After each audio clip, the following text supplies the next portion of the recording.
This is the Boston Beat, featuring music, arts, and entertainment guests from all over New England with your host, Mike Hoban.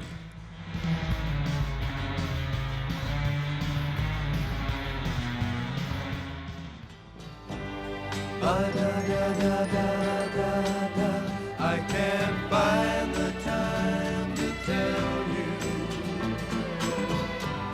I can't find the time to tell you. That was Can't Find the Time to Tell You by Orpheus, which features our guest today on drums, Harry Sandler, one of the founding members of Orpheus. Between 67 and 69, recorded 3 very well-received LPs. Where are you originally from? I'm from Boston. I was raised here. I was born in Brookline. I lived in Boston for a long, long time. I moved away from here and moved back in 1993. I moved to California. I lived there for 14 years, got married, had a son, moved to Florida, and moved back after being in Florida for 3.5 years. And blink, 20 years later, here we are. How old were you when you first started playing the drums? You know, I actually started playing drums in junior high school. Junior high school, the Woodrow Wilson Junior High School in Dorchester. And it was primarily to get out of that last class on Friday. If you took an elective, you could get out of your class. I started because my father was a drummer. And my father was a drummer before I was born, during World War II, and before that. And for me, the imagery was always a black and white photo of my father, because I never saw him play drums. He played drums, he went into the war, he got married, he stopped playing drums, he had a family. So it was kind of like always wanting to emulate Dad, if you will. So that's, I started probably, it got to be about 58, 59. That's when I started playing drums. What was the first band you were in? Group of neighborhood kids started a group after the Beatles came along, and we were all impacted by the Ed Sullivan Show, and and we started a group called the Mods in 1964. I bought my set of drums on December 12th, 1964, and we had our very first gig December 28th, 1964. So if I can stay in the entertainment business for another year and 3 months, I'll be in the entertainment business for 50 years. Wow. 50 years? Oh my God, I feel old. That's great, but not many people can say that. So what kind of music would you say was the most influential when you were growing up? Folk music. Folk music was really important to me. I mean, it was the Kingston Trio. It was all of those kinds of bands. I liked the Four Seasons. I liked the Beach Boys. It was broad, but folk music, I used to go to the Club 47 over on Palmer Street all the time and saw all these bands. I was very close friends with Joe Val, who later was Joe Val and the New England Bluegrass Boys. So, I mean, that kind of music was important to me. It was a real basis for what I even listen to today. Was there a folk scene around at the time? There was a huge folk scene. But it was primarily in Cambridge and on Charles Street. Charles Street in Boston had a tremendous number of clubs. The Sword and the Stone, the Loft, and every one of those were coffee houses. Coffee houses was what it was all about in the late 50s and the early 60s. And there was a whole scene of clubs that no longer exist all along Charles Street. Who were the folk bands back then? There weren't bands. Bands weren't actually happening then. There were folk artists.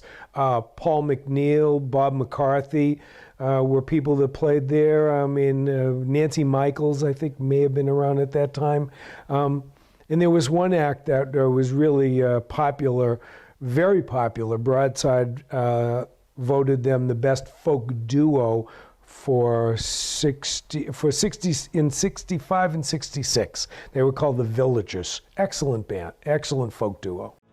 So don't cry, oh no, don't cry.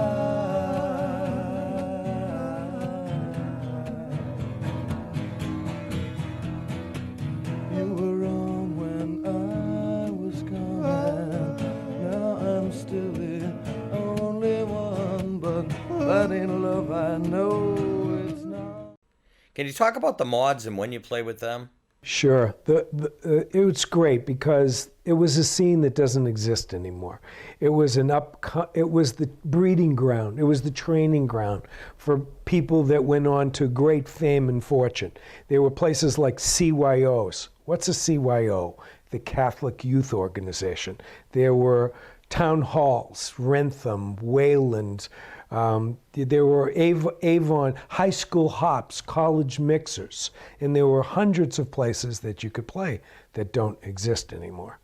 And then there were ballrooms too. There were places like Mosley's that had concerts, or I guess they were concerts, but they were, they'd put on 2 or 3 bands and run hops, and the place would be packed.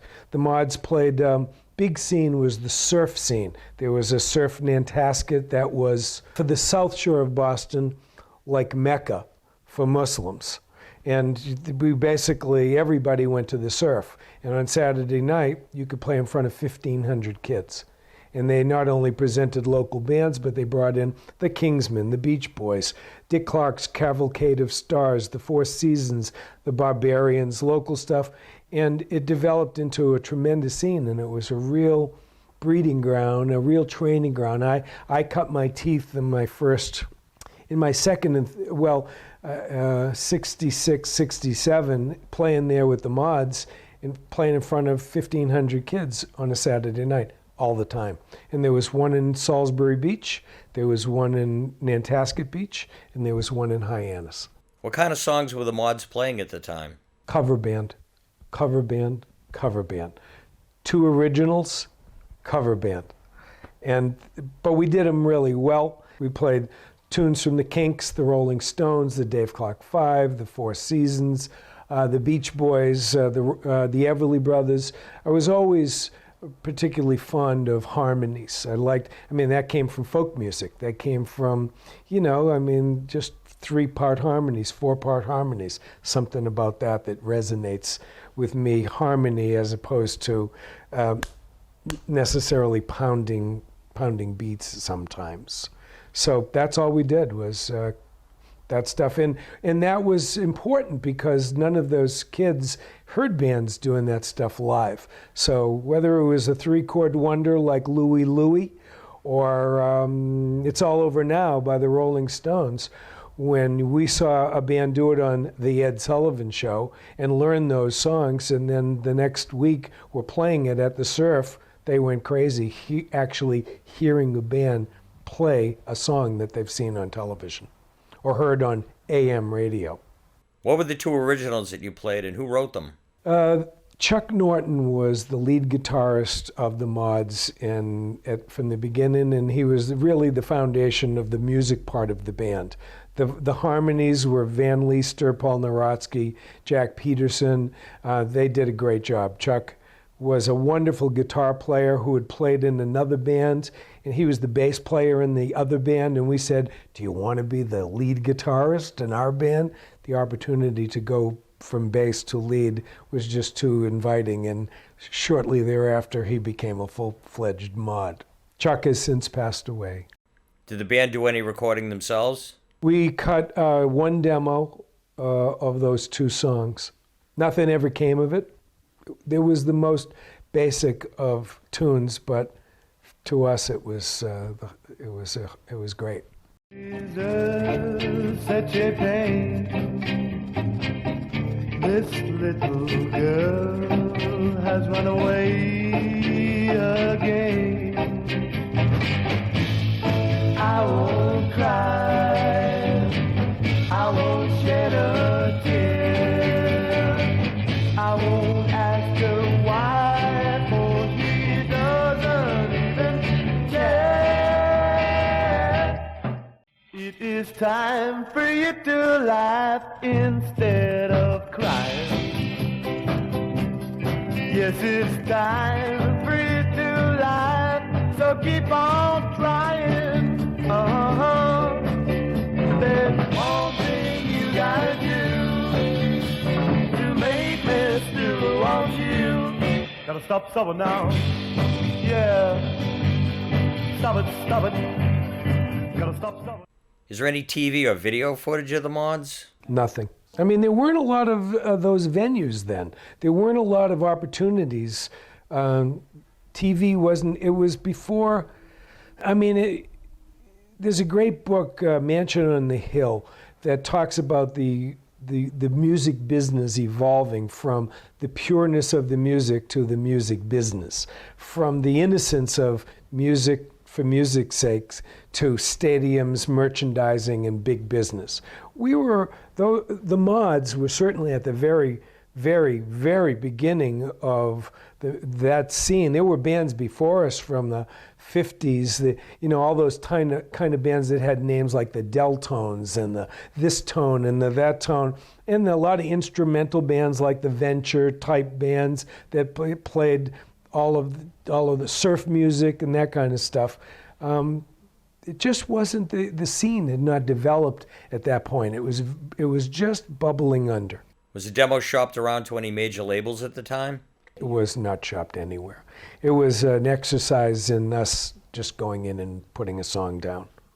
We had a manager at the time, but I'm not sure. Managers at that time, with all due respect to the managers that handled the mods, didn't do what managers do today in getting people tours and merchandising and record deals, and the business part was just a part-time gig for them. It's a full-time business now.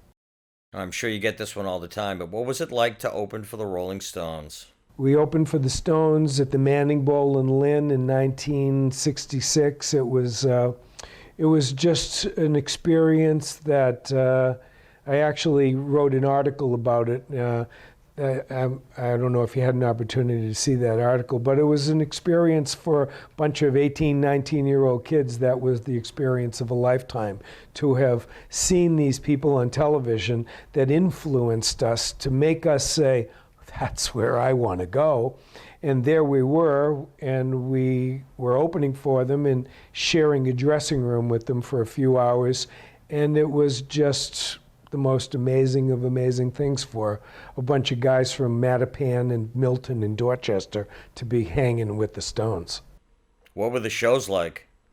The gig was a tremendous, it ended in a riot with tear gas, fans charging the stage, which was common at that point for those English bands. Everybody here in the States was enamored with the Beatles, and we've read extensively how in the end, they couldn't hear themselves think. But with the Stones, not only could they not hear themselves think, but they would incite riots. I mean, people would riot, and this particular one was outdoors at the Manning Bowl that doesn't exist any longer. And it was, I don't know how many people there were at that particular, 10, 15,000. And there was just a very simple police barricade and a few policemen that served no purpose at all. And at some point, the Stones were on stage, and Brian Jones, they were doing Sweet Lady Jane. And he was playing his dulcimer, and the audience, just frenzy time, crashed through the barricades. The band started to freak out. Their road manager said, "It's time to go." Brian Jones handed me his dulcimer. They climbed into their car, waved, and they were off, and it ended with tear gas. What was the reaction to the mod set? I don't. It was politely accepted, but they wanted the Stones. And when I think back on it, it really was ballsy of us, because we were probably playing some of the songs that the Stones ended up doing in their set, because that's all we really knew. What nerve did we have playing It's All Over Now when they were doing It's All Over Now? What stupidity these young boys had playing The Last Time, which was a big song for us during our shows, when they're the guys that are going to do The Last Time and they wrote it. I mean, when you think about it, it's kind of comical. No guidance, no direction, just let's get up there and flail away in our loud mod clothing. Did you hang backstage with the Stones? They were small. They're very tiny people.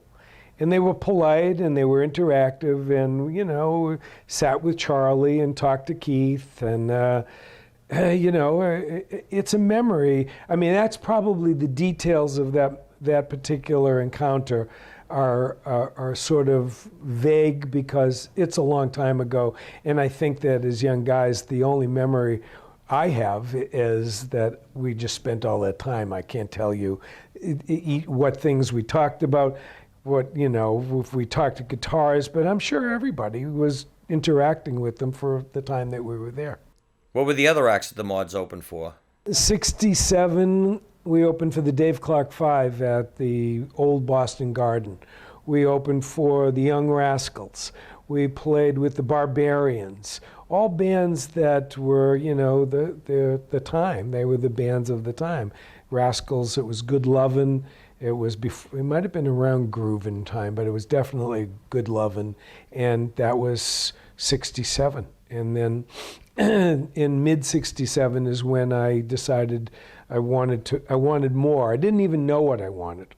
But that's when I just threw it out there, and the universe responded 2 weeks later, and that's when I met the Villagers. Did you get to hang out with the Dave Clark Five? It's a blur. I remember hanging with Mike Smith, and really nice guy, but I don't remember a lot more. Because it was so monumental for us. There we were, these guys that we saw on TV. I can't emphasize it enough. They influenced us. They propelled us into our futures. And there we were playing in front of 18, 20,000 people, whatever it was, at the Boston Garden. And we just were amazed by the whole process that this was happening. The Villagers were a folk duo who wanted to change with the times and that later evolve into Orpheus. How'd you come to join them? Well, the Villagers decided in the 60s, in mid-60s, much like their story is really the same story as Bob Dylan, as the same story as many people. Folk music is going the way of the dodo, and it's not popular. What's being popular is bands and electric music. So the Villagers decided that they would strike out on a new path, and Jack McKennis, one of the guitarists in the Villagers, contacted his college friend Eric Gullickson, and then Jack McKennis went to Jack's drum shop one day no longer exists on Boylston Street, and asked them if they knew where he could find a drummer. And he was referred to this place called the Surf Nantasket, which is a great scene that we could talk about if you like. And the Surf Nantasket had a band called the Mods, and the drummer for the Mods was me, and I had reached a point after 2.5 years of being with the Mods that I was looking for something different. They asked me to come and audition, and I did, and 5 days later we went to New York and did an audition for a producer, and that was the beginning of Orpheus. After 2 or 3 months, we had 8 record deals presented to us, or 8 or 9, and signed with the last one, the 10th. Which label did Orpheus sign with? That was MGM. But we didn't sign to a label, we signed to a producer. So the mechanics of the business is different than maybe it is now. Producer signed us to his production company and signed the masters over to MGM, which is kind of how it ran. When you joined Orpheus and before you signed with Lorber, the band recorded some demos, right? We recorded a demo at Emerson College, actually. A friend of the Villagers was a gentleman by the name of Dr. Bill Wolk. Dr. Bill Wolk was, and still is, a recording enthusiast. And he has spent years recording everything from folk music to rock bands to chamber music. He's just a wonderful, he just loves music. And so we went to Emerson. I don't remember how we got into Emerson in particular, but we went to this room, this ballroom that they had, and he brought in his equipment, and we recorded 8 or 10 songs. Can't Find the Time being one of them. And we basically took that demo down to Hartford and mixed it. Maybe, I remember going to Hartford, but I don't remember exactly what we went there for, if we recorded or if we mixed it. But we had the demo, we had the acetate, which people don't even have anymore. They pre-record, don't play it more than 4 times because the tracks are gone after that. And that's what we use to shop our music to get a deal. Let the wind sweep its way to summer's end. As fall begins, the autumn leaves will be your friend, as they are.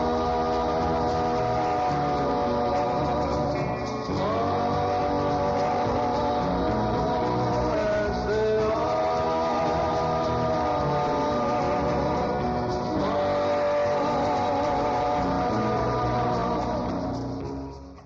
Lorber was the one who gave the band the best offer? One step backwards is we thought the band was really good from the beginning, and we didn't want to do what many bands had done. It was a very conscious effort. We felt that we didn't want to be a club band and fall into that whole same thing. So we really did very few gigs. We'd all done gigs, so we knew we could do gigs. You know, I was doing my stuff for 2.5 years with the Mods. Eric had done his stuff with his bands. He was in a lot of Central Mass bands. And Bruce and Jack had had their number of years as the Villagers. But we wanted to see how people responded to what we were doing. So we basically played, I believe, 3 or 4 gigs just to get a feel from the audience. The Surf Nantasket, the Surf Salisbury, and the place on Boylston Street. A club on Boylston Street that, it was no liquor. Now, it'll come back to me at some point. And we played there, and somebody was in the audience that saw us, that liked us. His name was David Jenks.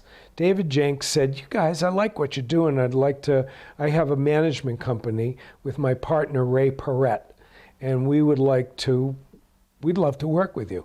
So we met with David and we met with Ray, and they ultimately introduced us to, and they're a very important part of the early, of that development of the Boston music scene. They had a management company called Amphion. They discovered a band called the Park Street Under that ultimately became the Ultimate Spinach.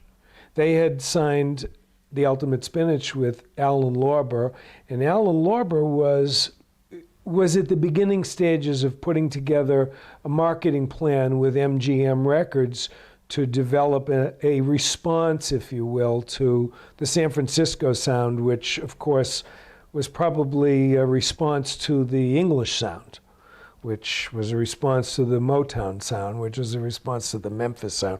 Everybody's responding to some sound. And so they introduced us to Alan Lorber, and we had a tremendous rapport with him. We really, really liked him. He really, really liked us and saw the value of what we were doing. We were perfectly suited for what he did. He was a arranger and a producer responsible for arranging thousands of sides that were very successful. Jackie Wilson, Connie Francis, or Connie Stevens, Connie Francis, where the boys are.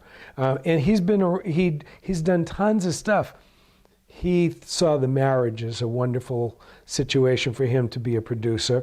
So we felt we want to go with him. So though we'd had 8 or 9 invitations to sign or offers, we went with him because we felt it would be the best one, and there was a real rapport with him. What was it like recording the first LP? Recording was interesting. It was a process that still kind of leaves me questioning certain things. So we went down to New York, and it was at the time when everybody was smoking a lot of pot. And so we went into the studio. First of all, it was a 4-track machine that Alan Lorber used. Same setup that George Martin used on Sgt. Pepper's, a 4-track machine. So totally, the other end of the spectrum from where we are today. We would go in and we would record all these tracks. and laid down basic tracks. Jack and Bruce and Eric would do their reference vocals. Then they'd cut a master vocal. And then we would go home. And then about 2 months later, we'd get an acetate, and it sounded like nothing that we had ever, it didn't sound like us because they used 28-piece orchestra. What was also very common, they were really good back then in editing. So to this day, I'm not 100% sure where it's even my tracks, or whether, which was common practice and has been documented over the years, where studio musicians were brought in to record things. There's quite a bit of literature out now that documents the back room of what goes on in recording. Famous one that did quite well last year was a book called The Wrecking Crew. The Wrecking Crew is a group in Los Angeles that recorded everything, but nobody really knew about it because you look at the album and you see this drummer, that bass player, this guitar player, but years later you found out that it was Glenn Campbell, it was Carol Kay on the bass, it was this one, Hal Blaine playing the drums, it was Jack Nietzsche on the piano, and everybody's going, well, what do you mean? So here it is. How many years is it since 1967 when that was recorded? That's a lot of years. And when I listen to those records, to be candid with you, it's hard to know what track is mine, what track isn't mine. So Lorber could change and re-record the tracks using anyone he wanted and not tell you? All the time. They were masters of editing. They were masters, Eddie Smith and the engineer. And it's interesting because when you go into a studio today and watch the recording process, they're able to build a master track off of several tracks that one does. So let's cut track number 1 for Sloop John B. Okay, let's do it a second time. Let's do it a 5th time. Let's do it an 8th time. Okay, that's great. And then today, by today's standards, they're able to take pieces of those because they're all digital, and they're able to put together, I like the first 6 bars on track 1, I like these tracks, I like that, and then now let's put it all over here, and you listen to it and you go, wow, that is wicked good. That's a tremendous track. The bottom line is it's 8 tracks, and what they did then was they would edit, splice. They would actually, with a razor, I don't even know how they did it, but they kind of built up tracks from the original session and then any overdubs that they did. So it's very difficult to really know which track you ended up, yours was your track. The second album is a lot, we all feel a lot sure that it's closer to, that it's all us. But we're not sure. Nobody can be sure because you'd go home and you'd get that acetate a month later and it'd have sitars and 28 strings and horns and did I play that? Where did that come from? And the mixing would be in such a way that you couldn't really tell what track was yours and what track wasn't yours. And it was common. It was a common way that they recorded to build a master recording. That's unbelievable. Well, I think it's, again, it's one of those stories that kind of has been kept in the back room because it takes away the illusion of the 5 guys. There's documentation that says that Ringo perhaps did not play on all of those tracks. It must be kind of frustrating not knowing if the tracks in the record are the ones that you actually recorded yourself. Right. And if you're a drummer and you listen to it, you can actually sometimes hear tracks. You go, boy, that's a lot more complicated than that 4/4 that most bands were doing. Now, again, they were developing, but who knows? It's like every one of those shows that you watch on the Discovery Channel where after 2 hours you think you're going to see Bigfoot, where at the very end the guy says, we may never know if there is a Bigfoot. We may never know who played any of these tracks. And it was common. Who picked the songs that were going to be on the first LP? It was probably Alan Lorber. I would say it was Alan Lorber. We went in and recorded maybe, what were there, 9 songs on that first album? 5 on one side, 4 on the other. It's amazing how short that album is. I think that there were a couple of others that were recorded that ultimately turned up on the third album. So they decide the flow, they decide the order, they being the producer, because it's his project.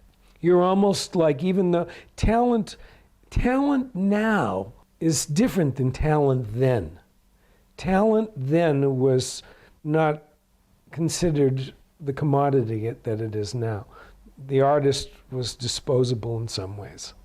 How many bands, this guy's out, this guy's in, our drummer used to be the drummer, but he choked on his own vomit. I mean, Spinal Tap should be required viewing for many people because it really does highlight certain key things that went on at that time. So was Can't Find the Time to Tell You your first choice as a single, or the band's first choice as a single? I'm not sure. I don't remember.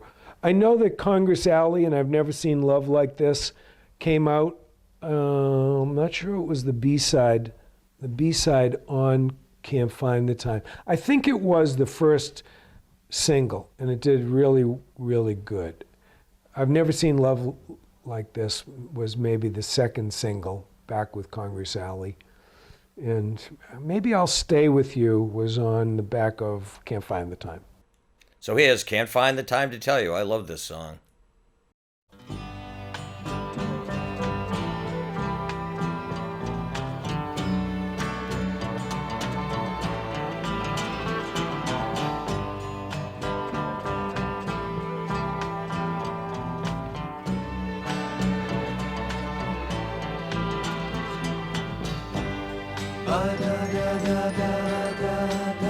I can't find the time to tell you.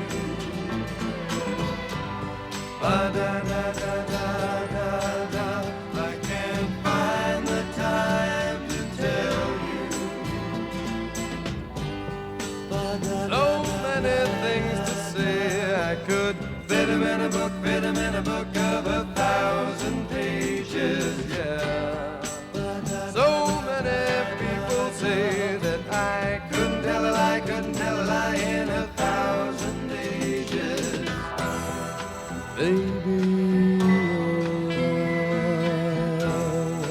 Baby, you're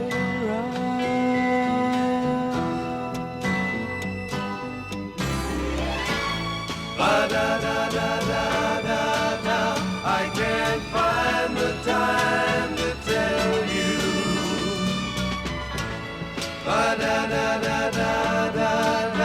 I can't find the time to tell you. That was Can't Find the Time to Tell You, the first single from the first LP. The single did really well on its initials, but it was released more than once, right? A number of times. That song actually, it was number one around here. But again, I'm juxtaposing to the industry was not nearly as sophisticated as it has become. There wasn't a very good distribution network. And so there were records in the Boston, New England market. That song went to number one, and it was based on record sales. Record sales meant that the distributor had the records in the stores, which means that people heard it on the radio, which means they could go out to a store and buy it. If it got played out in Toledo, Ohio, and it wasn't in a record store, it went nowhere. And so the distribution network, which is now, and I shouldn't say this because I can't speak for the record business of today because it's so much more complicated than then. The distribution network followed. It didn't hit nationally because there weren't records distributed nationally. They were distributed regionally. And over 2.5 years, Can't Find the Time was released 2 or 3 times, I think. And it got to number 10 in New York on WNEW. Could be wrong about the station. Cousin Brucey, huge fan of Orpheus. Play it. But that was several months after it broke in Boston because of BZ's efforts, because of MEX's efforts. There was no college radio station like it is now. I believe like it is now. There's no alternative radio. There was no FM. It was AM radio, and it was just very tightly formatted. So in most of the markets the song was released in, it got to number one. Well, yes, but not nationally. I don't believe that it rose. Eric Gullickson, our bass player, is more the historian than I am. I don't believe it got beyond 86 nationally. I don't believe. I think that was the number that I recall. I mean, and it's all because of distribution. In distribution, it was key. You don't have those records in the stores. Now you can download it. Now you can upload it. Now you can rip it off. Now you can Napster it. Now you can... It just goes on and on and on. It was so unsophisticated then. When the LP came out, did the band go on tour to promote it? Kind of good question. I had this conversation the other night with this young band from Dublin called Little Green Cars. I really like these guys. Really good, hot band, good harmony band. And they said, because they're on their fourth tour of the United States, well, what was touring like? And I said, well, the funny thing is Orpheus didn't tour. We didn't tour because we had a particular set of constraints that are kind of comical when one looks back on it now. So you got 4 guys in a band. You got 4 kind of hot guys with a hot record that people really love. Unfortunately, 2 of those guys were married. And so it would be very common for us to drive to Ohio, drive all night, sleep all day, do a concert opening up for the Young Rascals at the University of Toledo, finish the show, thank you Toledo, and get back in the car and drive back to New England so that the married guys could be with their wives. Really? Right. We'd drive down to Long Island like some people drive up to Hampton Beach. That's a pretty long drive to go to in a couple of days. I'm sure it was more. I mean, highways have become a little better. There were some places that they weren't the highways that there are now. So most of the gigs must have been fairly local then? We did every college. See, the whole idea with the Boston Sound, which is another whole series of questions the whole idea was this is a natural place to do this because there are 150 colleges, universities, and secondary schools. Remember, there were CYOs, there were high schools, there were college mixers at every one of those 150 colleges, universities, and secondary schools and prep schools. Probably redundant. Secondary schools and prep schools, probably the same. But we played at all of them. Homecomings, BU's Homecoming with Tom Rush and Martha Reeves and the Vandellas. I'm sure, I know this for a fact, that there are people that are the captains of industry, that are people in politics, in positions of prominence, who we played their college when they were in their college. Ask yourself this question: where was Hillary Clinton in 1969? And when the answer comes up, what college that she was at, if it was here in New England, we played that college. So does Hillary Clinton remember Orpheus? I'm not sure, but I had an email exchange with a healthcare policy expert in the Obama administration for a reason, and he said, are you the Harry Sandler from Orpheus? This is a guy that is in the administration.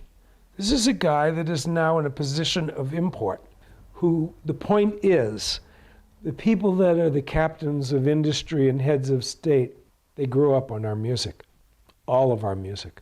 We're the foundation of their music, their college of musical knowledge. Yeah, it's amazing when you put it in that perspective. When you put it in perspective like that, and again, this gentleman, I said, the next time you're with Hillary, ask her if she remembers Orpheus. It's just kind of a funny thing to think about. But I know I just know that there are people, because I've run into them in my current world with what I do to keep the roof over my head, which basically, and they say, I remember you. I mean, it comes from nowhere. I remember you. I saw your band in 1969, and I go, oh my God, because it's not something, I don't wear a clapboard today that says, hello, do you know me? I used to be the drummer for Orpheus. It's just something that I've done, like many other things I've done. Did Orpheus play shows with other bands linked to the Bosstown Sound? Oh, we did lots and lots of dates together, because the Boston Sound was the major thrust of the Boston Sound was on 3 bands. The Ultimate Spinach gaining the most attention, the Beacon Street Union, and then Orpheus was sort of an after, if you will, thought.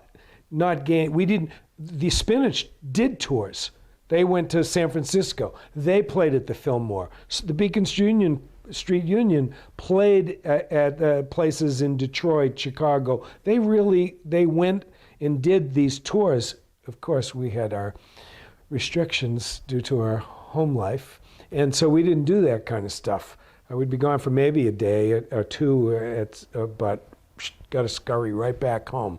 So yeah, I was really very good friends with Wayne Ulakey, the bass player, all the guys, John Lincoln Wright, who's passed away recently, Dick Weisberg, Bob Rosenblatt. Those are the guys that were in the Beacon Street Union. They were friends of mine. They were contemporaries. I, for one, never felt any kind of a competitive scenario. I felt a collegial, we played lots of concerts together. I remember the Constitution Hall, 1969, the Trogs, Beacon Street Union, Orpheus, and the Who. So the Boston Sound. I think that but for one letter, it could have been different. One letter being, if it was the Boston Sounds, we may have been received better than we were, because there were a lot of bands that were developing. Caldwell Winfield Blues Band, Listening, Fluff. There are just dozens and dozens of bands. After that first wave of Ultimate Spinach, Beacon Street Union, Orpheus, there were dozens of other bands that were signed. And there was not a sound, because each band had its own kind of sound. Some of it was most all of it, inclusive of the Rolling Stones in some ways, is derivative of what came before it. Rolling Stones were a regurgitation of the Chicago blues scene, but they morphed it, they molded it into something different, along with what they looked like and how they dressed and the times. It appealed to a new generation. And so the Boston bands were all maturing. We were young musicians, 20, 21, 22. We were maturing, and it was a tremendous opportunity. And when they looked at us, they being the media, they slammed it because they couldn't see it as a sound compared to the psychedelic sound of the San Francisco Sound, or the Memphis Sound, Stax Volt, which comes around that time. There's a definite sound. R&B has a sound to it. We were really sounds, but for one letter, I think, and a few other complications that I can discuss, but that, to me, was as soon as we were marketed as a sound, it became apparent we weren't a sound. We were many sounds. Lorber had a hand in all 3 of those bands? Well, he had the Spinach. He was the producer of the Spinach. Wes Farrell was the producer of the Beacon Street Union. And funny enough, the very first person that we went to see in Orpheus was Wes Farrell, a producer in New York. He was referred to us. I joined the band on a Monday in July, and we had an audition in New York on a Friday. And we drove down to New York, and we auditioned in some sort of rehearsal room for Wes Farrell. And he really liked the sound of the band, and he actually said, I'd like you to come back with a couple more songs like that one right there. That one right there was Can't Find the Time. I can't find the time to tell you. So many things to say. I could fit them in a book, fit them in a book of 1,000 pages, yeah. So many people say that I couldn't tell a lie, couldn't tell a lie in 1,000 ages. Baby, you're wrong. Baby, you're wrong.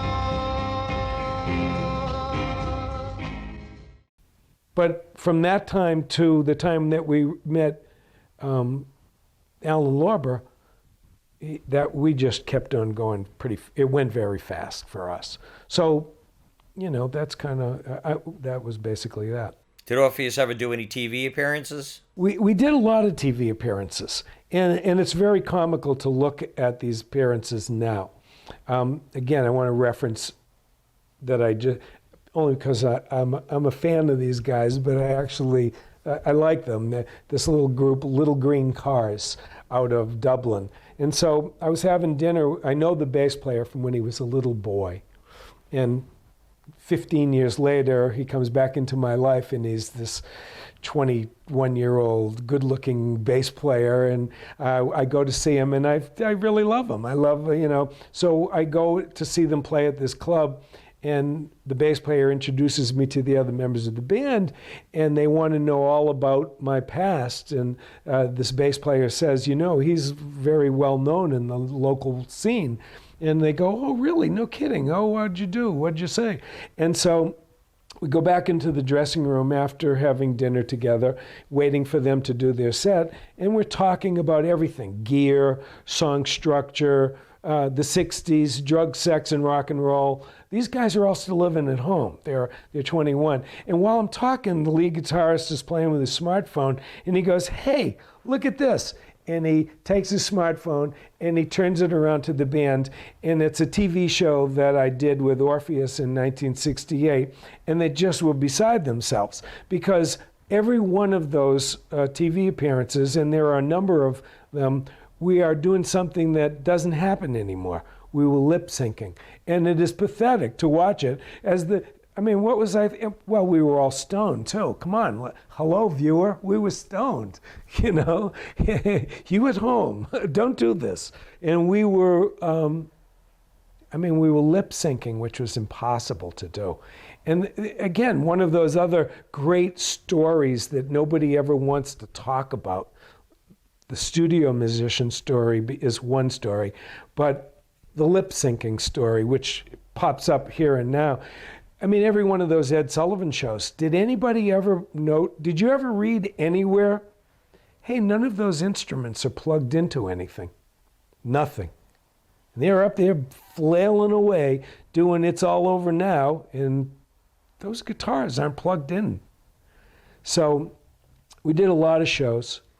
We played the Bitter End TV show. There was a big show that we would die to get a tape of called the Dating Game that we were prominently featured on. We shot it up in the Catskills with Cousin Brucey as the MC, and I think we did it live, but I don't remember. The Dating Game is what it was called, and it was a nationally broadcast, and we were one of the acts on the show. That must have been something. It's one of those pieces of musical minutia that only talking to an old coot like me you'll get. Does the footage of that exist anywhere today? Well, we've tried. We've tried to find it. We did one of the very first music videos. It wasn't a video. It was like a 16 millimeter film of us doing something to Can't Find the Time. We weren't playing. There was just this stuff going on, and I'm prominently featured in this, cutting out hearts, and the guys are. It was like very Beatlesque in its own attempt at. This is more pre-sophisticated music business, sophisticated videos, sophisticated anything. It's the most basic and wonderful freshness of the time is captured in some of that. Oh, so it must exist. It does. It's actually on the Orpheus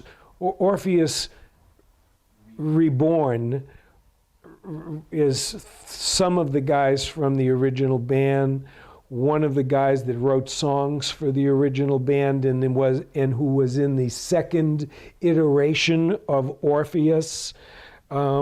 Steve Martin is his name. He wrote Congress Alley. He wrote The Music Machine, the Doorknob Song, which were wonderful tunes on our first album and a few others on some of our other albums. And so we reformed several years ago and did a bunch of shows around the New England area.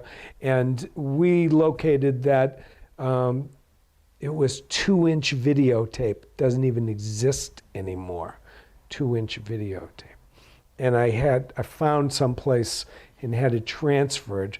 And so we have it, and it's on the Orpheus Reborn site. I mean, when you look at it, it's a window to a time that is so young and fresh and just developing. So that's the point, and that's the point of part of your documentary is the beginnings of this whole scene and how it starts so naively, and suddenly it turns into big business. Congress Alley, that was written by Steve Martin. That seemed to be one of the more popular cuts from the LP. I think it was a B-side. I think it was a B-side on the second single, I've Never Seen Love Like This. Okay, here's Congress Alley.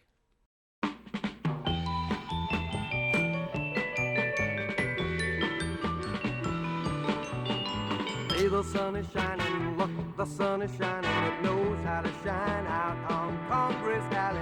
What a fine day for the sun to be shining on Congress Alley. Ah, hey, what a terrific day. What do you say we try to get away to Congress Alley?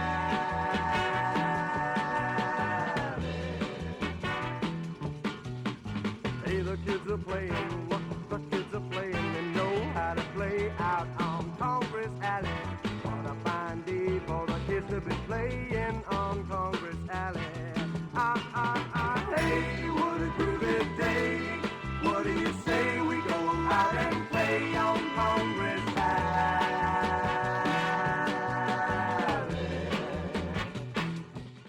That was Congress Alley. That single seemed to do almost as well as Can't Find the Time. It did. It actually did. And again, it was the same scenario at the time, poor distribution, and it just, it did well around here. Here's the A-side of the single, Never Seen Love Like This Before. Baby, remember when we turned on to a rainy day? I should have known even then. I wasn't aware, I just didn't care. Well, it's strange, cause I don't think I've changed that much anyway.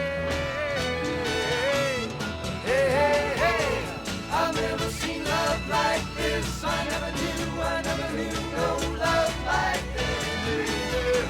I've never seen love like this. I never knew no love like this. Yeah. Now that I am with you, there is something that I wanna say. Another look and I knew I want you to know that if you must go, a part of me close to what I would be will walk away. Hey, I've never seen love like this. I never knew no love like this. I've never seen love like this. I never knew no love like this. Yeah. That was Never Seen Love Like This Before. I mean, Orpheus is I don't want to fool myself and I don't want to flatter myself. Orpheus is held in fairly high regard, certainly in the northeast of our country. And it's because we got a tremendous amount of airplay on those songs, airplay that doesn't exist any longer. It's fractured. It wasn't fractured. It was played on all those AM stations. We were making that transition from, the early 60s to the later 60s, and using some of the sounds of that entire period. I mean, when you look at the list of songs that were in the top 20, it's kind of amazing to see that we were number 10 in the Playboy Jazz and Pop poll. Ascending also had 2 cover songs on it. Yeah, She's Not There. We liked the tune. We used to do it in concert, and it always allowed us to. Our music was very structured. Orpheus's music were really radio-friendly, 2.5-minute, 2 3/4-minute songs. With a song like She's Not There, it allowed us to vamp out a little bit, and each of us to do a little bit more than stay within the structure that those songs required. The second song we did, which to me is a beautiful arrangement, was Walk Away Renee. We all sang on it, I believe. The orchestration was minimal. The harmonies were multi-tracked. And it was a real good illustration of the capabilities of the band as a harmony band. When did you release the second LP? That was in 1968, towards the fall of 68. Was the response to it just as good as the first one? It did. I mean, there wasn't a hit single off of it. I mean, there wasn't the big smash single like Can't Find the Time. And so we really weren't writing the songs that were really the songs that were going to gain that kind of airplay. And airplay was really starting to change. The music business was now, by 68, a little edgier, a little more ethereal, a little bit more stretching, and we were still playing in a box. Musically, the songs were very structured, radio-friendly, but the songs didn't have that immediate hook that people want for AM radio single-type material.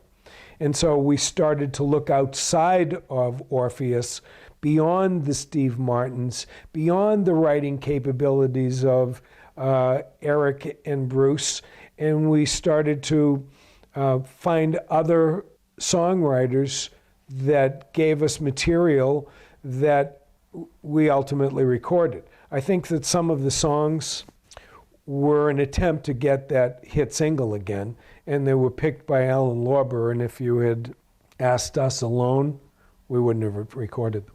I think, with all due respect to Mr. Lorber and the other members of the orchestra, I don't think we would have picked Brown Arms in Houston or By the Size of My Shoes. Those were 2 songs, and they charted off of the 3rd album that we recorded, and that was in 1969. And that was Joyful? Joyful. Yep. That was a departure from the sound of the second LP. It almost went back to the sound of the first album.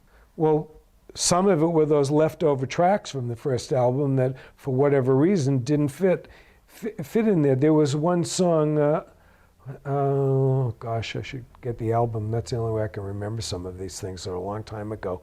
That, they just didn't fit, so they made it onto the 3rd album. I Can Make the Sun Rise. That was the song on the 3rd album. That was a song that was a holdover from the first album that was recorded. It just didn't work, I don't believe. So here's I Can Make the Sun Rise.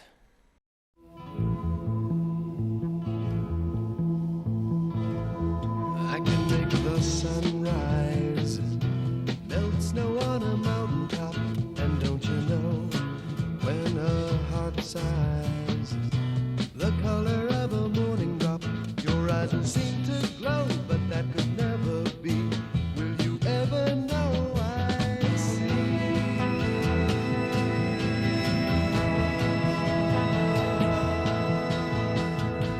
And I can make the mind clean, I can make it rain for hours, don't you know, where a heart seen the sparkle of a golden dream, then it will start to fly, see the time go by. Will you ever know like me?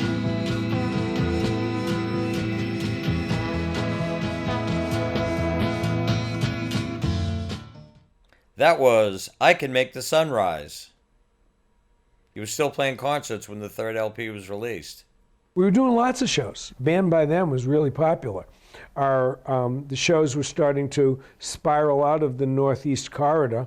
I mean, it was, like I said, it was nothing to run down to Long Island. It was nothing to play all down the 95, all up Westport, Connecticut. I mean, we played every high school graduation party in every one of those Tony, Connecticut neighborhoods. And then we started playing in Pennsylvania, and we played down in Maryland and Towson State. I remember a lot of colleges down there. Went out to Ohio, and it was like this. We kept on spiraling around. We go up to the tip of Maine, and then we go over to New Hampshire and Vermont. We played all of these schools. It was primarily schools because there weren't venues. And it's funny, I had this exchange with this band, Little Green Cars, and I said, touring, we didn't have the venues you have. There's got to be 15 places that, I don't know. Well, there's the Bright Music Hall, there's the Paradise, there's the House of Blues, there's Sinclair. I mean, there's got to be places, there's Toad, there's Sally O'Brien's, there's 6, just like that. There's probably X amount more that bands can go and play. We didn't have as many venues. The only venues were these colleges. And we were a concert attraction by then. And we would go in and do an hour and 20-minute set, and it was a great show. Were you playing songs from all 3 LPs as well as cover songs? We were. Well, we did Walk Away Renee, and we did She's Not There. There were a couple of songs that were holdovers from the Villagers days that we did. There was a song that we played at one point called Rider that was a fairly popular song in the folk worlds. But the guys being Bruce and Jack, were making a conscientious effort. And it's very similar to what you read about Dylan, a conscientious effort to distance themselves from their folk past into this new world of music, which is primarily electric based, that didn't lend itself to that type of music. What was the single from Joyful? Brown Arms in Houston. That charted, but I don't remember what the number was. Here's Brown Eyes in Houston. Names have held me in the gray light of dawn before morning had come, after nighttime had gone.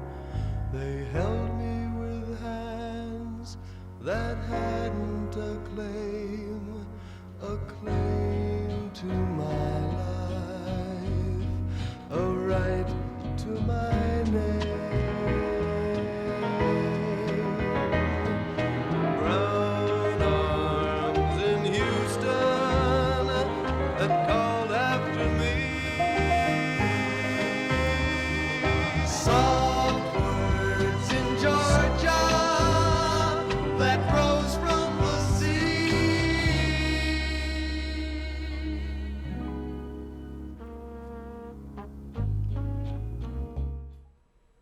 That was Brown Eyes in Houston, the first single from Orpheus' third LP, Joyful. And By the Size of My Shoes was another one.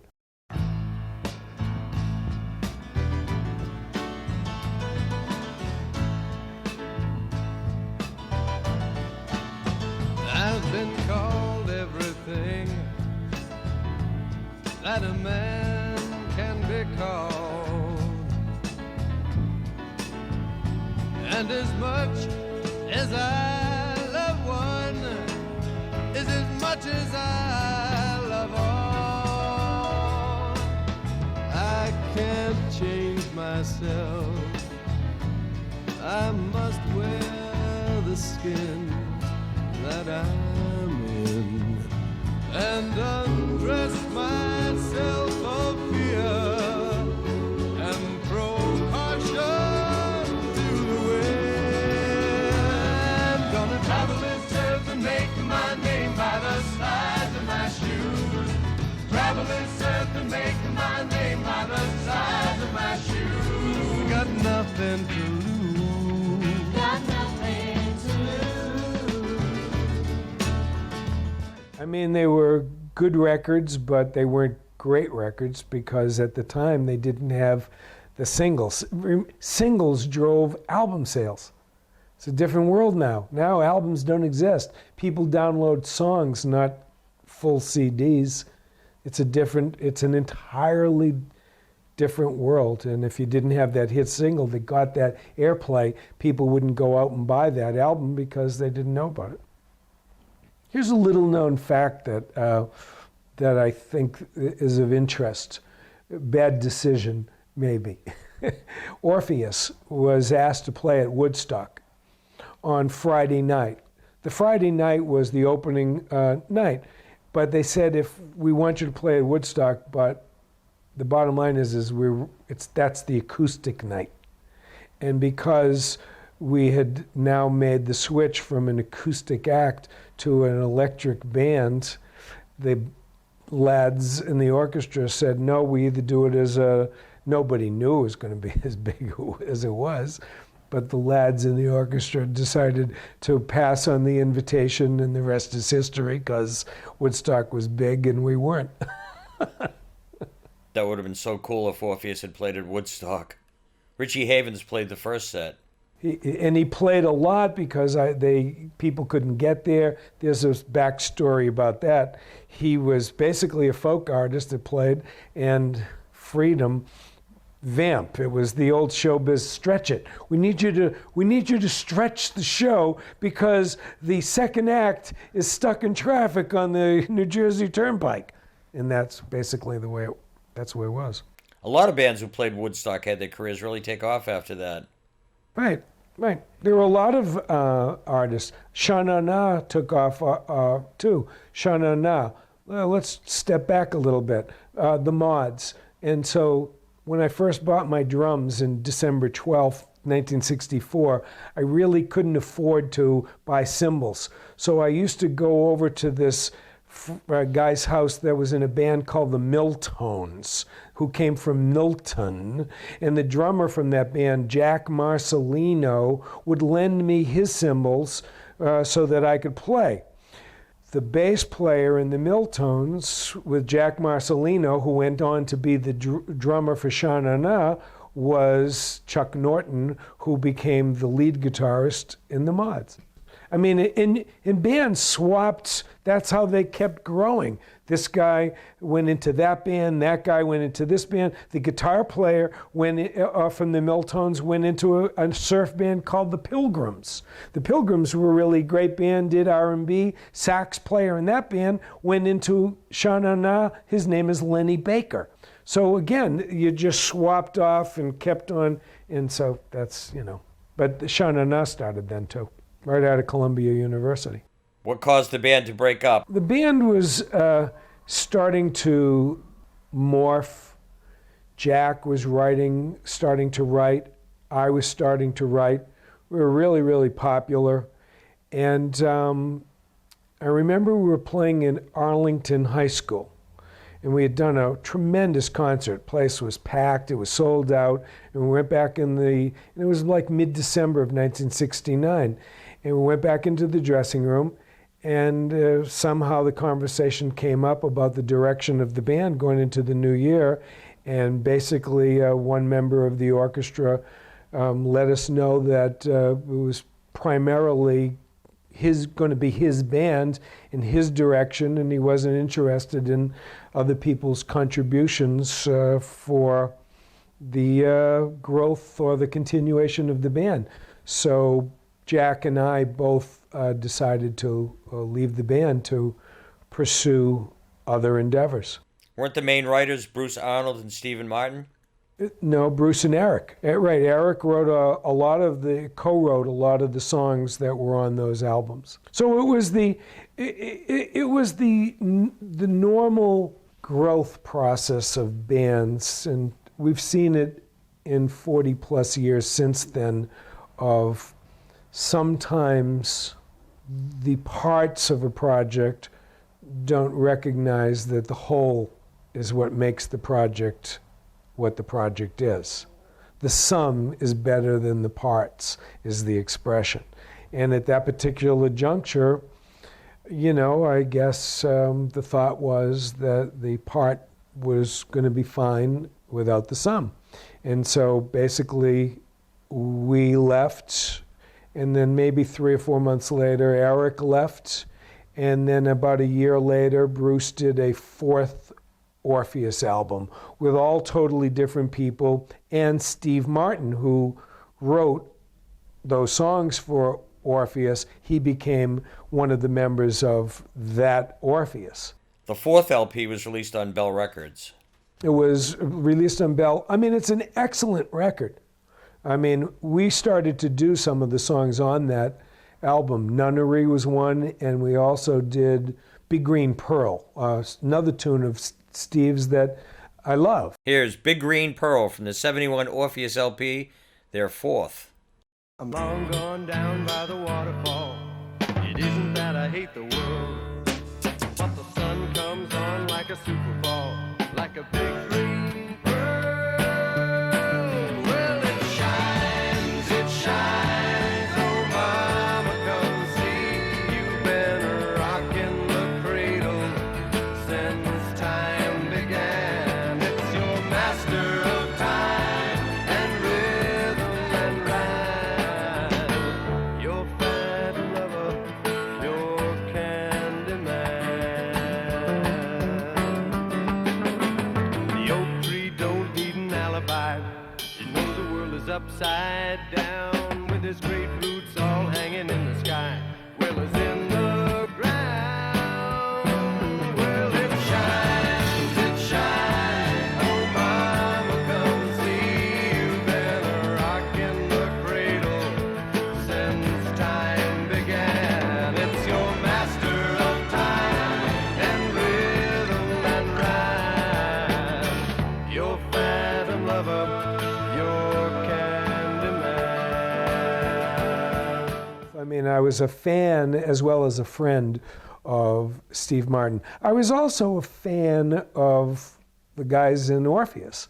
I'm a drummer. I really enjoy music. I love music. I've played music off and on for almost 50 years. So I was a fan of their music, and I was very influenced by them as songwriters. And they were starting to, they showed me the beginnings of what creativity was all about. To take a blank piece of paper, to take a guitar, and ultimately find chording, find colors and words that have not existed, and to morph them into something that becomes then a song that stands the test of time. That's quite a remarkable feat.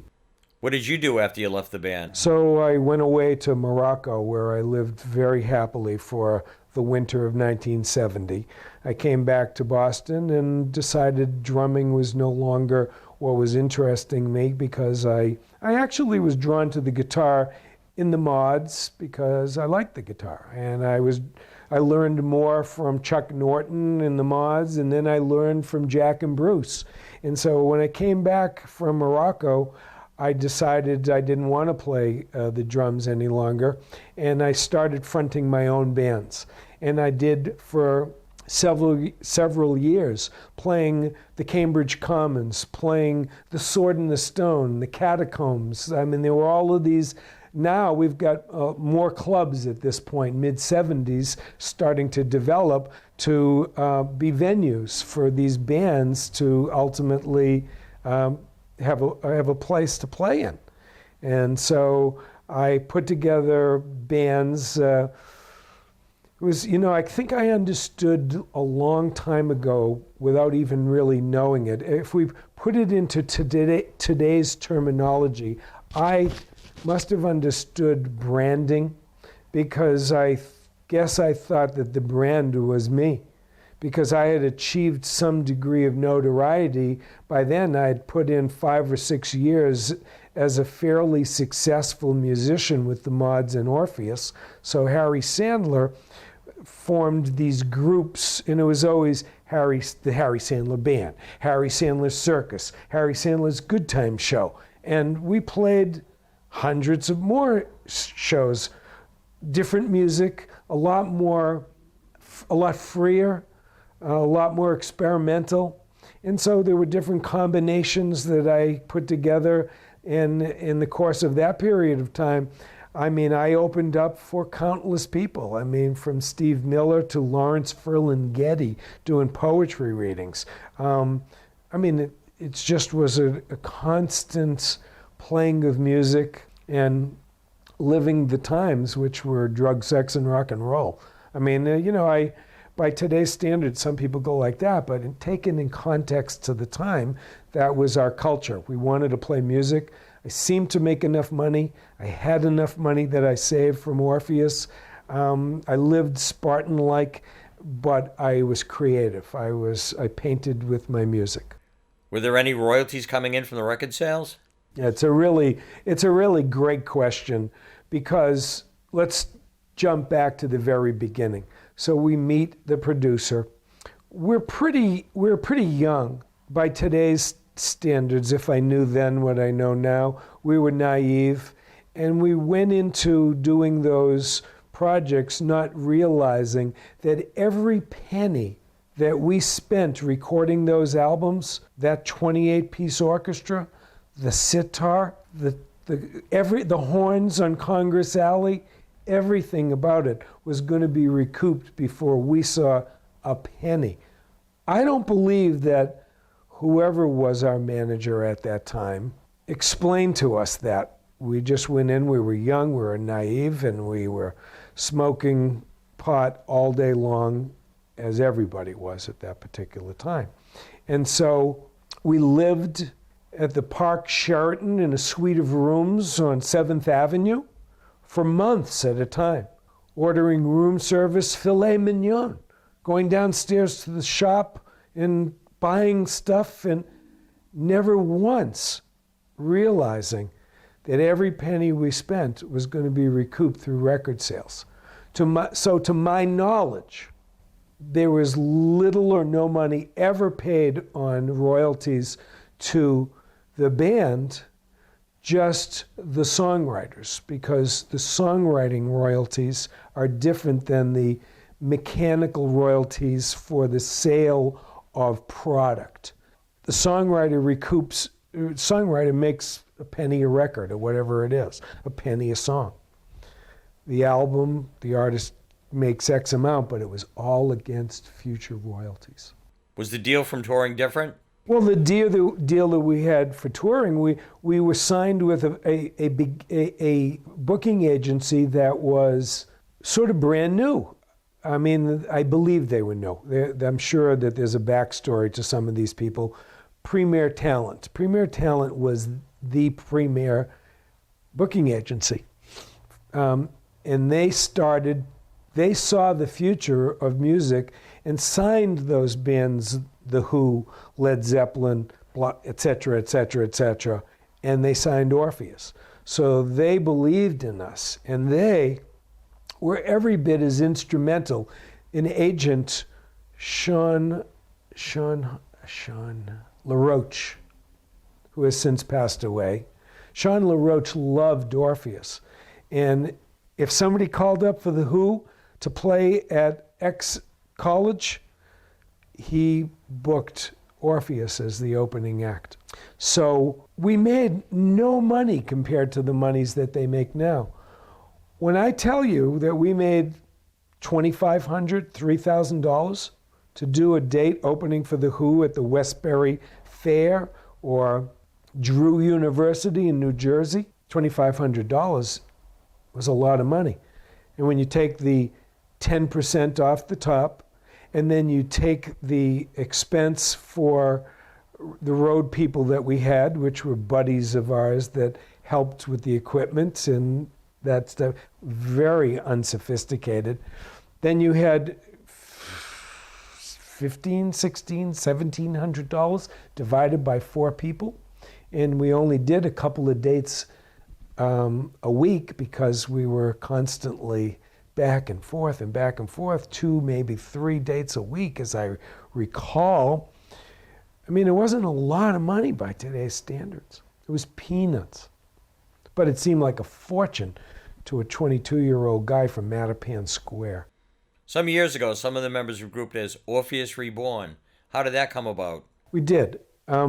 Steve Martin at that point was living in Hull, and he ran into Jack McInnes, who was one of the founding members of Orpheus, one of the villagers, at a party somewhere in Marshfields.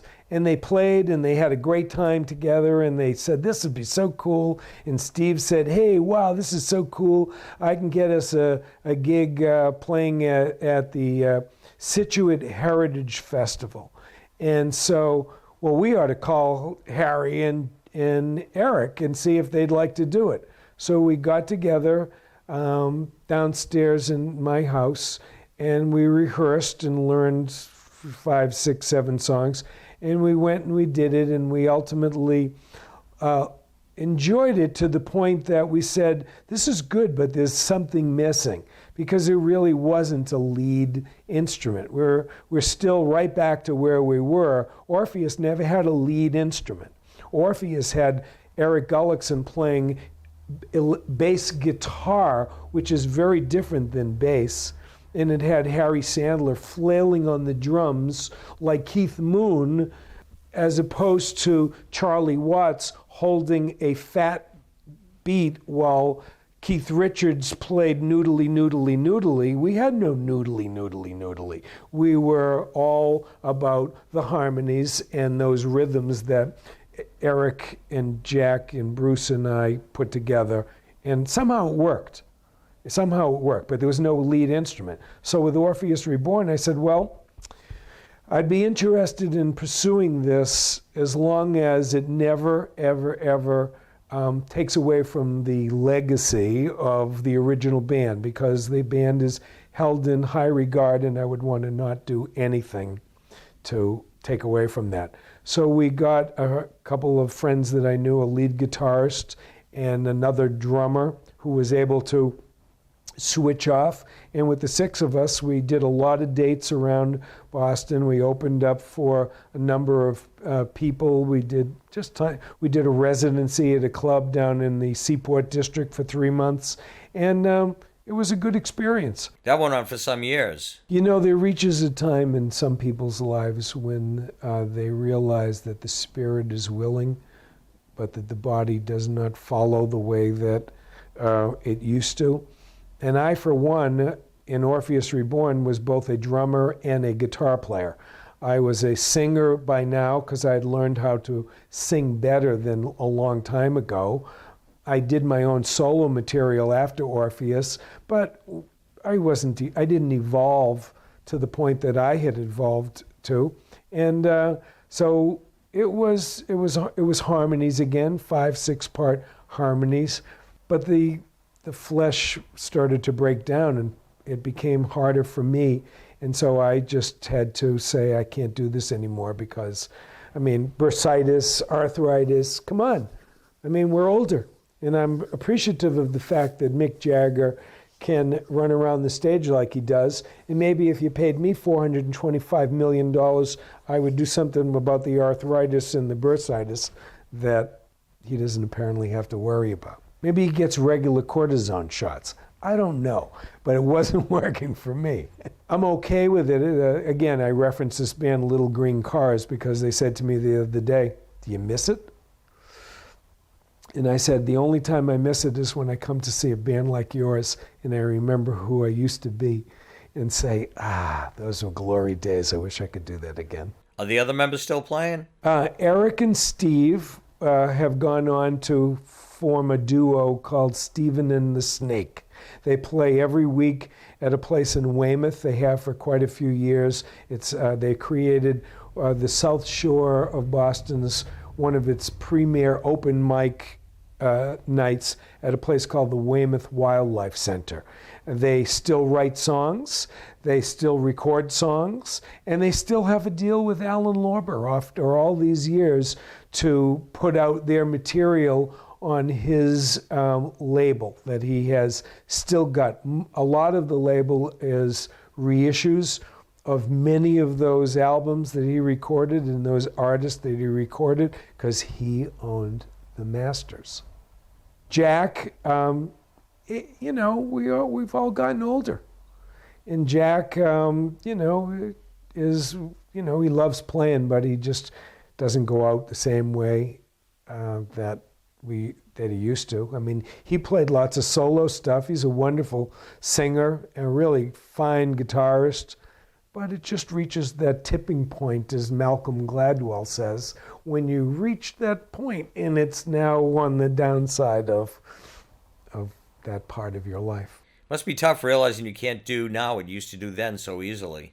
You can't fight it. It's part of life. Now you're the curator of the Music Museum of New England website.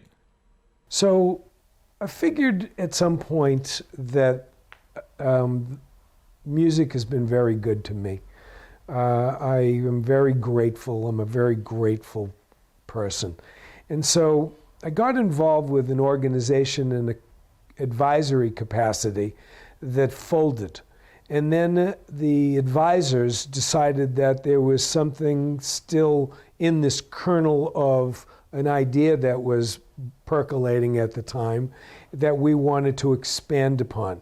So along with Steve Nelson, who was the original manager for the original Boston Tea Party on Berkeley Street in the South End, we started an organization that is a fully federally recognized 501c3 not-for-profit organization called the Music Museum of New England. And our mission statement, if you will, is to preserve the heritage of New England music. And so that takes us into all genres of music as opposed to any one particular type of music. We've got a board of advisors and a board of directors. In the advisors capacity, we have people like Don Law, who went on to be the second manager of the Boston Tea Party after Steve Nelson and has become our preeminent promoter in New England. And so we put together an advisory panel, a group, and a board of directors. We've identified hundreds of artists that we believe fit the criteria for inclusion in this project, and we have basically got a three-pronged attack or mission. First one is to build a very comprehensive website, which we have and are still adding to and building, and the letters for that are www.mmone.org. Music Museum of NE New England, Music Museum of New England. And so the first thing is to build out that comprehensive database of bands, venues, promoters, DJs. I mean, it's a growth. It's not my museum. It's really your museum. And it's your museum out there, people. And so we are adding to it all the time. We've identified 450 artists and have cataloged 225 or 230 pages of artists that have really got a very strong base to being here in New England. Second phase of this is to do educational situations, and we've gotten a grant from Music Drives Us, and we have started what is called Boston's Music Trail. And the Boston Music Trail is to put up historical markers on locations around Boston that are worthy of historical is a little strong, but they contributed to the development of the New England music scene. So we've identified a dozen places for markers. The first two markers that we did were, one was the original Boston Tea Party on Berkeley Street. And we put up a historical marker a number of years ago and videotaped. We had a great big marker ceremony. There's wonderful videos on the website at mmone.org. And all of these people from the Jay Giles Band, from Boston, Willie Alexander, people that started came to this marker ceremony and said how important this club was to their development. Again, these bands from the early years, these venues were so important to the ultimate development of the scene that became Boston, that became the Cars, that became I mean, name them. You know them. They're in your documentary. Second one was we put up a marker on a building that I think about 42 years ago was the place that Aerosmith first got together. 1352 Commonwealth Ave. And a year ago, we put together a marker ceremony and 35,000 people showed up and the city shut down Commonwealth Ave and Aerosmith did a free concert outdoors with 3 flatbed trucks with sound equipment and amplifiers, and it was another one of those historical moments. So we've identified a number of other locations, and our mission will be to, with this grant that Music Drives Us has given us, and that's Ernie Bach's organization, Ernie Bach Jr., we are going to put a number of markers to commemorate these locations that were instrumental. And there are dozens of places, and places that don't even exist any longer, that should have some kind of marker because they were so important. Charles Street, none of those folk clubs exist that were so important with the beginning scene. Our last focus of the Music Museum, and it may take us years to do this, is to actually put up a brick and mortar museum. Wouldn't it be amazing if, like the Experience Project, like the Memphis Music Museum, like the Rock and Roll Hall of Fame, Boston had its own, New England had its own Music Museum of New England. So that's our mission, is to do that, and that's my passion as long as I can do it. Other people have tried to do that, like Chuck White. Chuck White was actually a part of, along with a guy, Mickey O'Halloran, who has since passed away, but they started an organization that was that Steve and a number of us were the advisors for, that I mentioned before. That was the Boston Rock and Roll Museum. And it really took that idea and germinated it very, very nicely. But for whatever reasons, projects, it's hard to sustain bands. It's hard to sustain clubs, it's hard to sustain relationships, and it's hard to sustain not-for-profit organizations that have no money, that are volunteer-driven. And so that Boston Rock and Roll Museum that Chuck White was such an important part of putting out information on and started to build a website, it ultimately ran its course, and that's when a number of us decided that this was a worthy situation, but that we should expand it beyond Boston and beyond rock and roll. Because New England has jazz, New England has folk, New England has the pops, we have hip hop, we've got it all. And that's what the Music Museum is trying to do, is tell the rest of the world about our great heritage. Were the Mods part of the Rat and bands that played there before? Well, that's kind of interesting. So when the Rat, so now let's jump back, let's go backwards. We have to, again, I walk through a number of years of Boston music, and then I leave Boston music, and an entire scene develops that I don't know anything. I'm learning about it through doing this Music Museum of New England. I'm learning about these bands because I moved away from here, and I was gone for 18 years. So the Rat. So it's 1964 that the Mods come together, and in 1965 we find a manager, and the manager really is, he's a young guy, and he works in Kenmore Square, and he knows this college beer hall, if you will, that has music. And so he goes downstairs from his office in Kenmore Square, and he arranges for the Mods to play in this college beer hall called the Rathskeller. The Rathskeller's in Kenmore Square. And so for that entire summer of 1965, we played every Tuesday night to college kids. Not a lot of them because it was the summer, but it was a great place. It was a venue for us to train. Other bands that were in the Rathskeller at that time, a group called the J. Barron Four, don't exist anymore. What could probably be considered the first all-girls band definitely in New England, if not in the United States, a group called the Pandoras. All-girls band. Great little band, put out a record on Paramount that charted well called I Could Write a Book About My Baby. They're on the Music Museum of New England. The Mods, Thursday nights, a really funky band called The Lost. The Lost were a great band. Who's in The Lost? Keyboard player. Who's that keyboard player? Guy that has created or been such an instrumental part of the developing music scene, Willie Alexander.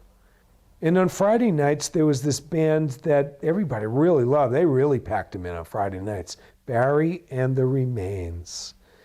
And so the Rat, Skeller, morphs over the years from being a kind of clean cut, if you will. I mean, I'm sure it wasn't as clean as I recall at this particular point, but into the Rat. And the Rat becomes the germination point for Boston alternative music, with all these bands that I've only learned about myself in the last period of time. In the Channel, they come together. That club comes up after I move away, so I know nothing about them. So that scene, there's scenes. There's all these scenes that come and go. Channel, again, those clubs, eventually we'll put a marker up for the Channel. There's now a parking lot where the Channel once was. You know, and there are a lot of locations that are, you look at them now and we've actually tried to put a marker up on Boylston Street where Paul's Mall and the Jazz Workshop, because we identified that as a very, very important part of the music world and the development of the music world. But each time we try, the owner of that building is resistant to wanting us to put a marker on his building. So we're persistent, and hopefully that will be one of those locations that we can also put a marker on. Did you know Willie Alexander and Ted Myers and other members from The Lost? Absolutely. They were my friends. I mean, Ted Myers, who was a guitar player in that band, and Walter Powers, the bass player, are still good friends of mine. Lee Mason, the drummer, I knew him very well at the time. I haven't seen him for years. But Ted Myers and I are still friends. So is Walter Powers. I see Willie occasionally.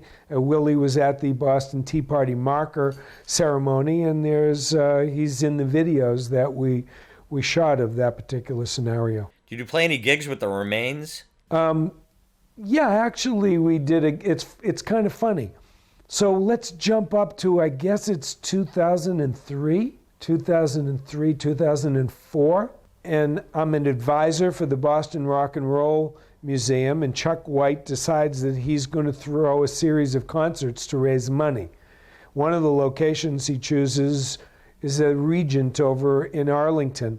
And he decides that he's going to have Barry and the Remains play. And I said, Chuck, and there it's going to be to commemorate the surf. Again, the surf, we talked about that before. A breeding ground for all these musicians. It was a place that thousands of people were. So he's going to do a concert. And so I said, Chuck, I used to be in a band that played the surf all the time. He said, I didn't know that. I know you were in Orpheus. But I said, yeah, I was in this group called the Mods. He said, are the guys around? And I said, yeah, they are. We haven't played on a stage together in 37 years. And he said, do you want to be in that show? And I said, well, let me talk to the guys. And so they all live in the New England area, and I'm still friendly with them. I contact the guys, and 37 years later, we sold out half that house, the Mods did, for that, burying the Remains and the Mods and the Surf All-Stars, which were made up of guys that were in a lot of the bands that were at the Surf. So, yeah, technically I've played gigs with Burying the Remains and know them quite well. How was it playing with the Mods again at the reunion show at the Regent Theater? And it was great. It was just an amazing, to look, it's surreal to look across and see the guys that you started with in 1964 that saw that Beatles show. on Ed Sullivan, that dreamed that dream, that went out and bought those instruments from Sears Roebuck, who went out and bought that set of drums, not having an idea what we were doing, and learning those 3 chords, Louie Louie, Money. I mean, they were so primal compared to the rhythms and the chord structures and melodies that are written today. But it was so raw that it was acceptable. People loved it. Yeah, it must have been great. Right, and to relive that, and for me personally, it was great because now we jump forward, and I'm no longer that musician. I'm a businessman. I'm a entrepreneur. I'm a husband, and I'm a father. And so it was good for me because my young son got to see his dad. And if we reference back to my original statement about seeing a black and white picture of my father playing pre-World War II, that kind of made me become a drummer, seeing that picture. And my son went on to form his own bands in high school and play on that same set of drums that I bought in December 12th, 1964. And for a year or two, played music and went off to college, and then ultimately moved on like we all do. What else have you been doing? I have been at a company called the American Program Bureau for almost 20 years. I'm the senior guy in their corporate department. It is a lecture agency. We book various speakers, big names, President Gorbachev, Larry King, Archbishop Desmond Tutu, Dan Rather, to movie stars, to authors, to healthcare speakers, Surgeon General Elders, Carmona, Satcher, Nobel laureates. We book them all over the world to talk to all kinds of organizations about the topics that they are authorities in. That sounds pretty fascinating. It's interesting most days. 2 days are never the same. But it's the culmination of years of doing, it's still entertainment. When you send a speaker out to talk to a large crowd, it isn't any different than booking the Mods to open for the Rolling Stones. As far as I'm concerned, it's the mechanics of getting the artist from there to there, do the gig, and get them off the stage and get them home safely. And it's the same thing, really. Are there any Orpheus Reborn recordings available? You know, there really aren't any for sale. We started a project and we recorded several songs, but by the time that it got to the conclusion of the project, we did not finish the project the way we would have liked to. It was, again, everybody's life got in the way of art, and we never could finish the project the way we wanted.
You know, when I recorded in broad brushstrokes to capture the energy and the life that went into a song. Some people record differently, much like Orpheus.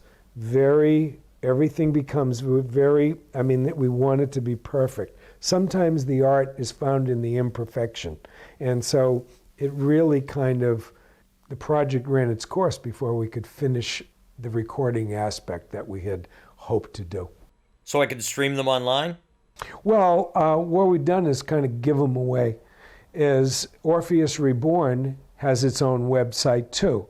that Eric, the original bass player for Orpheus, has been the guardian of. He is very much a historian, if you will, and he's written extensively about our world and beginnings of Orpheus, pre-Orpheus, post-Orpheus.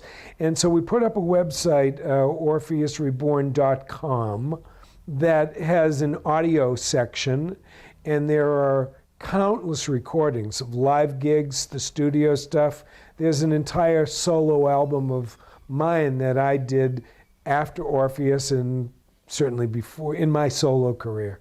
And so it's all out there at orpheusreborn.com. And lots of really great pictures that we've been able to find from the time, long time ago in a land far away, right up until when we were performing several years ago when we stopped.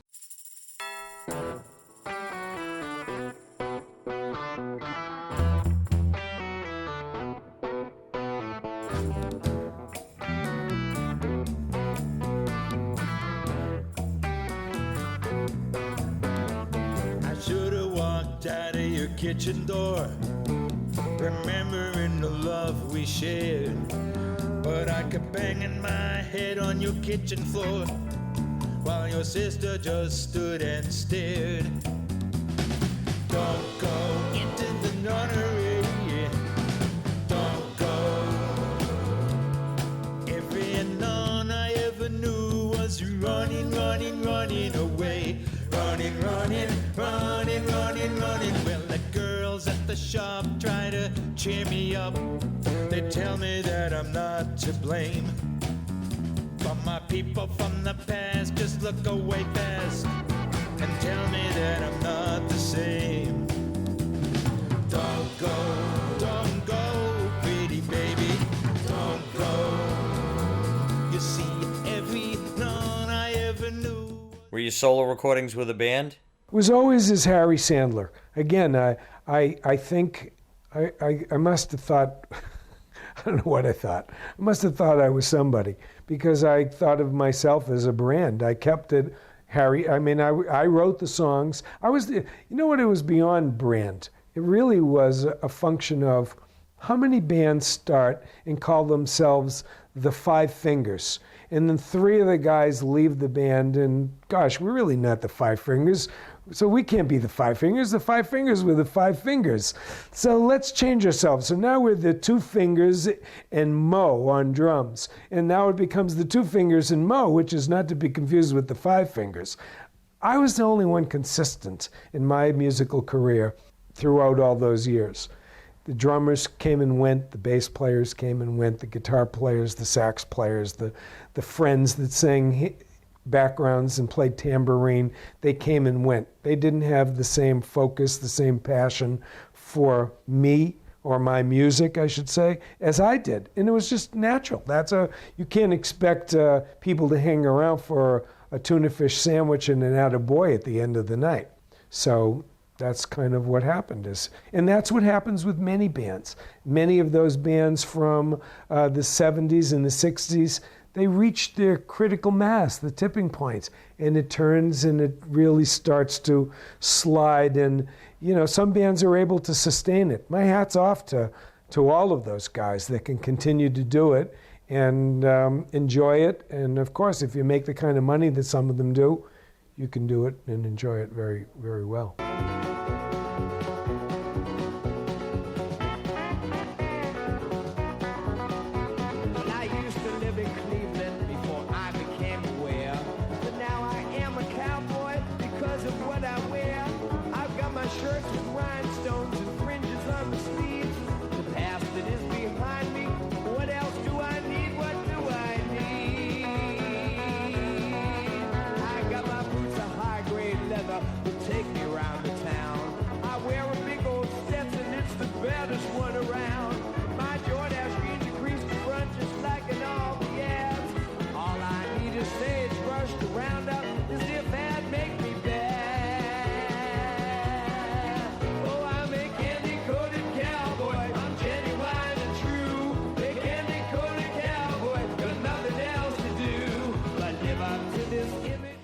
Do you look back at that time as a positive time? It was a transformative experience for me, all of it. The culture, the music, the memories. It makes up the basis of who I am today, really. The foundation of who I am is so much of that stuff that I learned back then, and the music. I'm not stuck in the past. It transformed me. And I'm thrilled that I was able to be a part of it, and that I've still kept in touch with people today that go back to those days. And we all feel very blessed to have been a part of something that doesn't seem to exist anymore. Those CYOs, the band, I don't know if the bands today have the same kind of camaraderie that many bands, I don't know that because I'm not a part of the scene. But it was a camaraderie that, that went on. And I'm sure that there's got to be some of that in the alternative scene where people really respect and are enamored with each other's abilities. So it was a great experience, and I just had a ball. Thanks again for being on the Boston Beat today with us, Harry. Absolutely. My pleasure. This has been the Boston Beat with your host, Mike Hoban. Boston Beat is produced by Mike Hoban and Lenny Scaletta. Directed and edited by Lenny Scaletta. Studio engineer is Scott Haddon. Recorded at WLBN Studio in Woburn, Massachusetts. Special thanks to Patrick Gordon and Medford Community Media. Theme song written by Tom Abbott. Performed by Battery Bridge. Copyright 2019.